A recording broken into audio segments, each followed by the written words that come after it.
bonjour. Et il y a quelques heures, l'armée russe est allée bombarder la partie de l'armée ukrainienne qui est liée à l'OTAN. En 3 heures, l'armée russe a détruit la totalité de la défense antiaérienne ukrainienne. Et elle va continuer son opération en s'attaquant désormais au bataillon Azov et à la totalité des responsables nazis qui ont été introduits par les États-Unis et le Royaume-Uni dans le gouvernement ukrainien. Alors, ça devrait être une bonne nouvelle pour tous.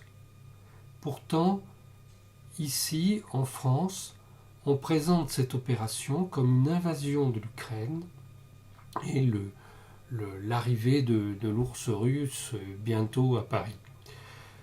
Donc, ne vous laissez pas avoir par ce qu'on raconte sur ce sujet, parce qu'il vous manque de très grands éléments. On ne vous raconte que les éléments liés à l'Ukraine, mais on ne vous explique pas le contexte général.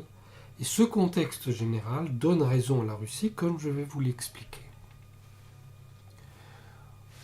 Au mois d'octobre, Victoria Nuland, l'assistante du secrétaire d'État des États-Unis, s'est rendue en Russie et à Moscou, elle a menacé d'écraser l'économie russe et elle a exigé la démission du président Vladimir Poutine.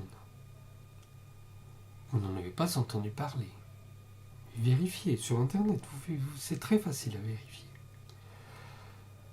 Puis elle est allée en Ukraine et elle a introduit Dimitri Yarosh, un agent de l'OTAN très connu, puisque c'est lui qui, en 2007, avait organisé la grande réunion de Mariupol, où les organisations nazies européennes se sont alliées avec les djihadistes d'un peu partout pour aller faire la guerre en Tchétchénie contre la Russie.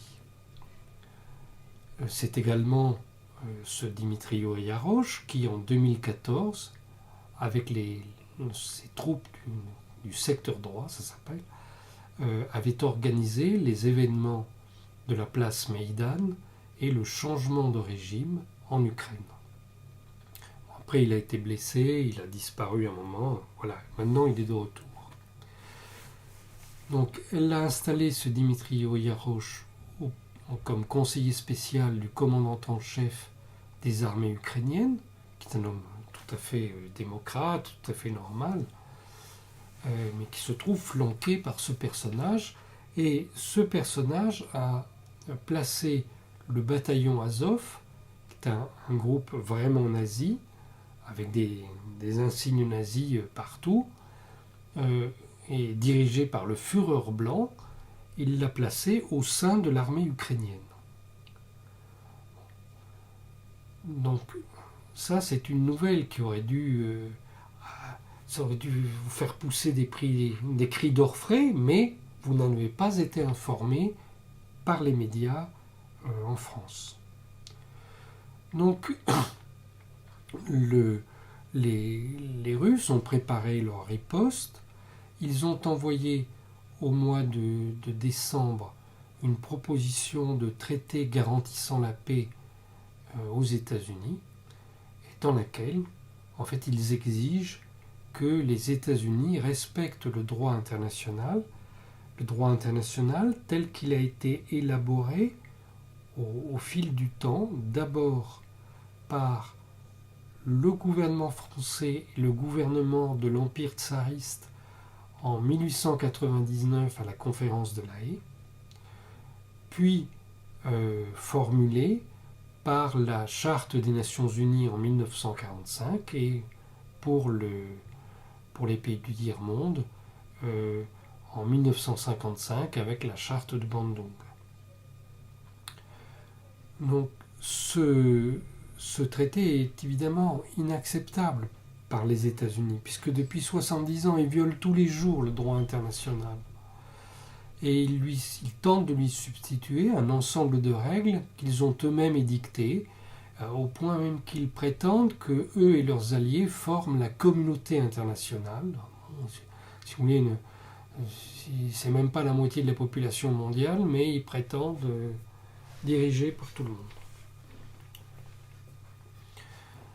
Donc les Russes demandent prioritairement le retrait de l'OTAN des pays d'Europe centrale et orientale qui n'auraient jamais dû y adhérer en fonction de l'accord de la conférence de Potsdam en 1945, à la fin de la Seconde Guerre mondiale, qui prévoyait que les forces des États-Unis pouvaient s'implanter exclusivement à l'ouest de la frontière Oder-Neisse, celle qui sépare la Pologne et l'Allemagne.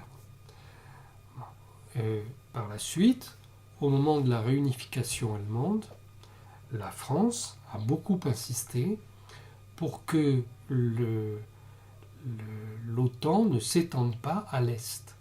Il y a même eu un long débat pour savoir si on admettrait que les forces de l'OTAN soient dans la partie est de l'Allemagne, l'ancienne RDA, ou soient uniquement cantonnées à la partie ouest, l'ancienne République fédérale allemande.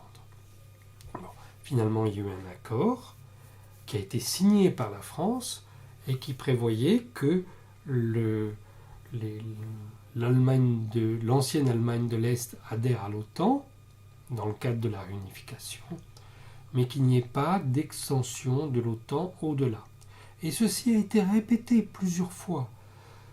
D'abord, au sein de l'OSCE, l'Organisation pour la conférence et la sécurité en Europe, qui dérive des accords d'Helsinki, et dans laquelle 57 États ont signé 2 déclarations.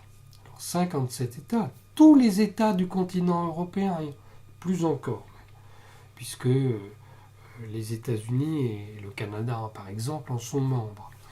Mais l'OSCE a reconnu lors de la déclaration d'Istanbul en 1999 et lors de la déclaration d'Astana en 2010 que, premièrement, chaque État peut adhérer à n'importe quelle alliance militaire de son choix. La France, par exemple, est membre du traité a signé le traité de l'Atlantique Nord. Elle est alliée des États-Unis. Mais deuxièmement, aucun État ne peut assurer sa sécurité au détriment de celle des autres. Et de ce point de vue, l'adhésion à l'OTAN est illégale. Parce que l'OTAN n'est pas une fédération, une confédération dans laquelle tout le monde est égal, mais c'est une fédération placée sous le commandement des États-Unis et du Royaume-Uni, et donc les autres États sont des vassaux des États-Unis et du Royaume-Uni.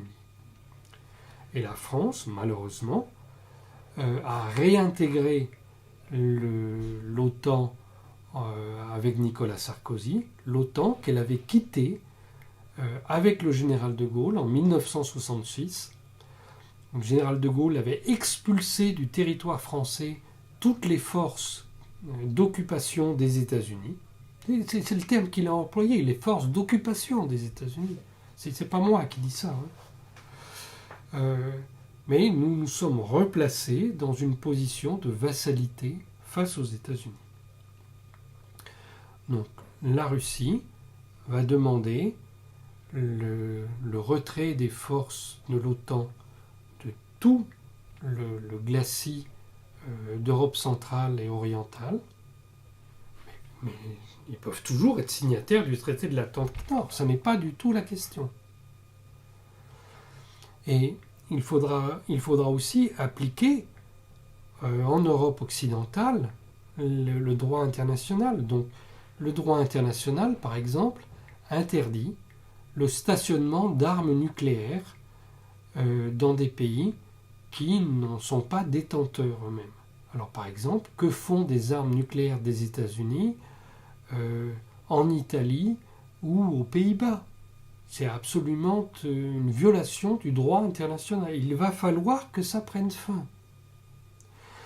Il faut se rendre compte que les États-Unis ne sont plus la première puissance économique du monde, c'est la Chine, et ils ne sont plus la première puissance militaire du monde, c'est la Russie. Au cours de la guerre de Syrie, que les forces de l'OTAN ont perdue, au cours de la guerre de Syrie, la Russie a expérimenté toutes sortes d'armes nouvelles qui sont sans commune mesure avec les armes de l'OTAN. Et le week-end dernier, la Russie a montré qu'elle dispose de lanceurs qui lui permettent de détruire d'un point de vue nucléaire n'importe quelle cible, n'importe où dans le monde, sans qu'on puisse l'en empêcher. Parce qu'elle dispose, elle l'a montré, de lanceurs hypersoniques qu'elle a pu utiliser depuis des sous-marins, depuis des navires de surface, depuis des avions bombardiers et depuis des camions. Elle peut tirer ces lanceurs hypersoniques et détruire ce qu'elle veut. Il est impossible de les arrêter parce que ça va beaucoup trop vite. Pour le moment, il n'y a aucun moyen d'interception. Donc, en quelques minutes, elle peut détruire ce qu'elle veut n'importe où dans le monde. Et il faut bien se poser la question si un jour, elle ne va pas devoir utiliser ce type d'armes contre le Pentagone, la Maison-Blanche et le Congrès des États-Unis. Je ne dis pas ça à titre de provocation. Je dis que si la Russie le faisait, les États-Unis n'auraient pas le temps d'intercepter ces lanceurs et ils n'auraient pas même le temps de lancer leurs propres armes nucléaires. Donc, prenons les choses au sérieux et respectons le droit international. C'est ce que nous voulons tous et c'est notre intérêt à tous. Donc bravo pour ce que la Russie vient de faire aujourd'hui.